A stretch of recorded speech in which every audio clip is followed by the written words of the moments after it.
ગીતાને ભાવપૂર્વક અને શ્રદ્ધાથી જો વાંચવામાં આવે તો કહેવામાં આવે છે કે ગીતા વાંચવાથી પૂર્વજન્મના પાપોનો નાશ થાય છે. ભગવદ્ ગીતાનો અધ્યાય 3 શ્લોક 4. ભગવાન બોલ્યા કે માણસ ન તો કર્મોનો આરંભ કર્યા વિના અર્થાત આચરણ કર્યા વિના નિષ્કર્મતાને એટલે કે યોગ નિષ્ઠાને પામી શકે છે, ન તો કર્મોના કેવળ ત્યાગ માત્રની સિદ્ધિ એટલે સાંખ્ય નિષ્ઠાને પામી શકે છે. બીજા શબ્દોમાં કહીએ તો મનુષ્યને કર્મનો સમૂળકો પ્રારંભ ન કરવાથી ન તો કર્મફળની મુક્તિ પ્રાપ્ત થાય છે અને ન તો કર્મના ત્યાગથી તેની પૂર્ણતા સિદ્ધ થાય છે. અહીં આ શ્લોકમાં 2 ભાગ છે. પહેલા વાક્યમાં ભગવાન આપણને કર્મયોગ વિશે સમજાવે છે અને બીજામાં સાંખ્ય યોગ એટલે કે બુદ્ધિ યોગ વિશે સમજાવે છે. અહીં ભગવાન કહે છે, પહેલા વાક્યનું કહેવાનો મતલબ છે કે કર્મયોગની જે પરિપક્વ સ્થિતિ છે જેનું વર્ણન આગળના શ્લોકોની વ્યાખ્યામાં યોગ નિષ્ઠાના નામે કરવામાં હતું તે જ અહીં વાપરવામાં આવ્યું છે. આ સ્થિતિને પામી લીધા પછી પુરુષ બધા કર્મ કરતો હોવા છતાં તે કર્મમાંથી સર્વથા મુક્ત થઈ જાય છે. તેના કર્મો બંધનને હેતુ બનતા નથી. તેથી આ કારણે જ તે સ્થિતિમાં નૈષ્કર્મ અર્થાત નિષ્કર્મતા કહેવામાં આવે છે. આ સ્થિતિ મનુષ્યને નિષ્કામ ભાવે કર્તવ્ય કર્મનું આચરણ કરવાથી જ મળે છે.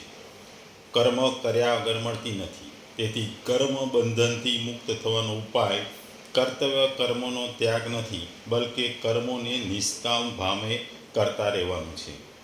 એટલે આ ભાવ બતાવવા જ માટે અહીં કહેવામાં આવ્યું છે કે મનુષ્ય કર્મોનો આરંભ કર્યા વગર નિષ્કર્મતાને પામી શકતો નથી.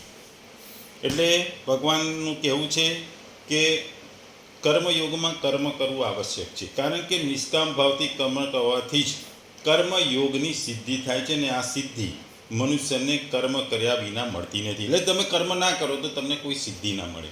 તમારે કર્મ કરવા જ પડે અને તો સિદ્ધિ મળે. કર્મ ના કરો એટલે કે તમે દૂર રહો કર્મથી તો તમે નિષ્કામ કર્મો એ વાત ખોટી છે, કારણ કે તમે નિષ્કર્મતાનો એ અનુભવ કરે એ વાત ખોટી છે. કારણ કે તમારે કર્મ કરવું પડે અને કર્મ પણ નિષ્કામ ભાવે કરો તો જ તમને એ કર્મનું ફળ મળે છે. મનુષ્યના અંતઃકરણમાં કર્મ કરવાનો જ વેગ વિદ્યમાન રહે છે. તેને શાંત કરવા માટે કામનાનો ત્યાગ કરી કર્તવ્ય કર્મ કરવું આવશ્યક છે.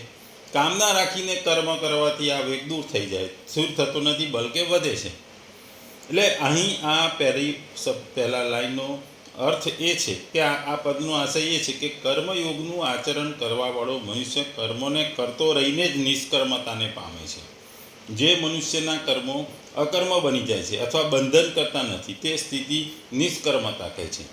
કામના રહિત થયેલને કરવામાં આવેલા કર્મોમાં ફળ આપવાની શક્તિ એવી રીતે સર્વથા અભાવ થઈ જાય છે કે જેવી રીતે બીજને શેકવાથી અથવા એને બાફો તો તેમાંથી ફરીથી અંકુર ફૂટવાની શક્યતા રહેતી નથી, નષ્ટ થઈ જાય છે. આથી નિષ્કામ મનુષ્યના કર્મો ફરીથી જન્મ મરણના ચક્કરમાં ઘૂમવાથી શક્તિ નથી રહેતી. કામનાનો ત્યાગ ત્યારે જ થઈ શકે જ્યારે બધા જ કર્મો બીજાની સેવા માટે કરવામાં આવે, પોતાને માટે નહીં. કારણ કે કર્મ માત્રનો સંબંધ સંસાર સાથે છે અને પોતાનો સંબંધ પરમાત્મા સામે છે. પોતાની સાથે કર્મનો સંબંધ છે જ નહીં. એટલા માટે જ્યાં સુધી પોતાના માટે કર્મ કરીશું ત્યાં સુધી કામનાનો ત્યાગ નહીં થાય, અને જ્યાં સુધી કામનાનો ત્યાગ નહીં થાય ત્યાં સુધી નિષ્કર્મતા પ્રાપ્તિ ના થાય. અહીં ભગવાન અર્જુનને કર્મોના ફળ અને તેની આસક્તિનો ત્યાગ કરવાનું કહે છે અને તેમ કરવાથી કર્મના બંધનથી મુક્તિ મળે તેમ જણાવે છે. તેથી અર્જુન એમ માની લે છે કે હું કર્મ ન કરું તો આપોઆપ બધા કર્મોનો કરવાની જરૂર નથી, એટલે હું કર્મ જ ના કરું કે કોઈ કામ ના કરું, મારા શસ્ત્રો હેઠળ મૂકી દઉં એટલે નિષ્કર્મતાનો અનુભવ થઈ જાય. આ ભ્રમના નિવારણ માટે પહેલાં કર્મયોગના પ્રકરણની આરંભ કરતી વખતે જ ભગવાને કહ્યું કે તારી કર્મ નહીં કરવાની આસક્તિ હોવી જોઈએ. અને આગળના 6થા અધ્યાયમાં પણ કહ્યું છે આ રૂરુક્ષ મુનિ માટે કર્મ કરવું એ યોગારૂઢ થવાનો ઉપાય છે. તેથી તું શારીરિક પરિશ્રમના ભયથી અથવા કોઈ પણ પ્રકારની આસક્તિ મનુષ્ય જે અપ્રવૃત્તિનો દોષ આવે છે તેને કર્મના બાધક સાબિત કરવા માટે ભગવાને એમ કહ્યું. એટલે અર્જુને શસ્ત્ર મૂકી દીધા એટલે કે મારે યુદ્ધ નહીં કરવું, એટલે મારું કર્મ નહીં કરવું, એટલે હું નિષ્કર્મતાને પામીશ. પણ ભગવાન કહે છે કે તું શસ્ત્રો મૂકી દઈશ એથી નિષ્કર્મતા નહીં પામે. તું ક્ષત્રિય છે, યુદ્ધ કરવું તારું ફરજ છે, અને આ પાછું ધર્મયુદ્ધ છે. એટલે આ ધર્મના યુદ્ધમાં તું નિષ્કામ ભાવે કોઈ આશા વગર હાર જીત પરાજય જય એની કોઈ પણ આશા વગર તું યુદ્ધ કરીશ અને જે પરિણામ આવે તું ભોગવવા તૈયાર રહીશ તો જ તારું કર્મ સારું થવાશે. અને તું કર્મના ફળ વગર તું તારું આ કામ કરીશ તો જ તું નિષ્કર્મતાને પામીશ, એટલે કર્મયોગને પામીશ. એટલે ભગવાન અહીં સીધું કહે છે અર્જુનને કે ભાઈ શસ્ત્ર મૂકવાથી નિષ્કર્મતા થાય એ વાત ખોટી છે. તારે કર્મ તો કરવું પડે ને, એ કર્મ પણ તારે નિષ્કામ ભાવે કરવું પડે, કોઈ પણ આશા વગર, આસક્તિ વગર, કોઈ પણ ભાવના વગર કે કોઈ ઈચ્છા વગર કરવું જોઈએ. જ્યારે બીજા વાક્યમાં ભગવાન જ્ઞાન યોગ એટલે કે સાંખ્ય યોગની વાત કહે છે. અહીં કહે છે કે ભગવાન કહે છે કે કર્મયોગની દ્રષ્ટિએ કહ્યું કે કર્મનો આરંભ કર્યા વિના જ કર્મયોગી નિષ્કર્મતાને પ્રાપ્તિ નથી થઈ. હવે આ સાંખ્યયોગની દ્રષ્ટિએ કહે છે કે કેવળ કર્મોને સ્વરૂપથી ત્યાગ કરી દેવાથી સાંખ્ય યોગીને સિદ્ધિ અર્થાત નિષ્કર્મતા પ્રાપ્ત થતી નથી. સિદ્ધિની પ્રાપ્તિ માટે તો તેણે કર્તાપણા એટલે હંતાનો ત્યાગ કરવો આવશ્યક છે. આથી સાંખ્યયોગી માટે કર્મનો સ્વરૂપથી ત્યાગ કરવો મુખ્ય નથી, પરંતુ હંતાનો પણ ત્યાગ કરવો પડે છે. સાંખ્યયોગમાં કર્મો કરી શકાય અને કોઈ મર્યાદા સુધી કર્મનો ત્યાગ પણ કરી શકાય, પરંતુ કર્મયોગમાં સિદ્ધિ પ્રાપ્ત માટે કર્મ કરવું જરૂરી છે. એટલે અહીં ભગવાન કહે છે કે જ્ઞાન યોગની સિદ્ધિ અથવા પરિપક્વતાની સ્થિતિ છે જેનું આ વર્ણન જ્ઞાન નિષ્ઠાના નામે કરવામાં આવ્યું છે, કે જેનું ફળ તત્વજ્ઞાનની પ્રાપ્તિથી થાય છે. આ સ્થિતિએ પહોંચેલો સાધક ભ્રમ પામે છે. તેની દ્રષ્ટિમાં આત્મા અને પરમાત્મામાં લેશ માત્ર પણ ભેદ હોતો નથી, તે સ્વયં ભ્રમરૂપ થઈ જાય છે. તેથી જ આ સ્થિતિને સિદ્ધિ કહેવામાં આવે છે.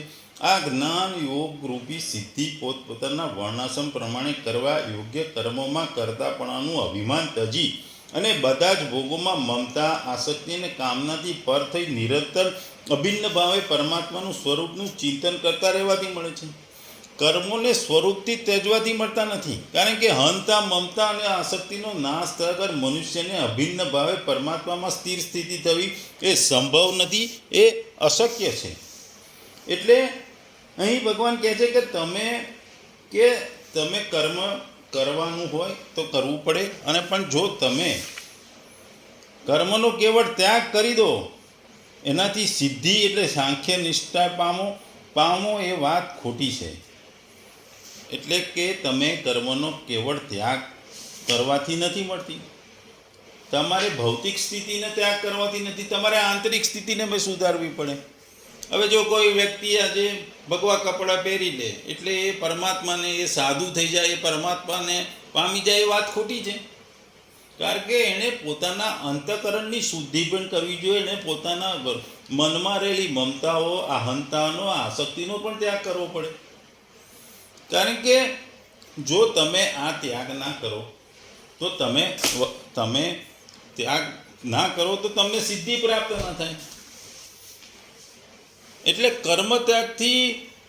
કર્મનો ત્યાગ કરવાથી તમને પૂર્ણતઃ સિદ્ધિ થાય છે, વાત જ ખોટી છે. કે સંસાર છોડી દીધો, સાધુનો વેશ પડ્યો, જંગલમાં ગયો, નદી કિનારે ગયો અને મેં તપસ્યા કરવા બેસી ગયો એટલે તમને ભગવાન થઈ શકે, સિદ્ધિ પ્રાપ્ત થઈ જશે, એ વાત તદ્દન ખોટી છે. આજે તમારે મુંબઈ જવું હોય કે ક્યાં જવું હોય તો એની ટિકિટ લીધી એટલે તમે ત્યાં પહોંચી ના જાઓ. તમારે મુંબઈ કે જ્યાંની ટિકિટ લીધી હોય પહોંચવા માટે, જેની ટિકિટ લીધી હોય, ટ્રેનની ટિકિટ કે પ્લેનની ટિકિટ, તો એ ત્યાં એ એરપોર્ટ ઉપર કે બસ સ્ટેન્ડે કે રેલવે સ્ટેશને જવું પડે ને એમાં બેસવું પડે.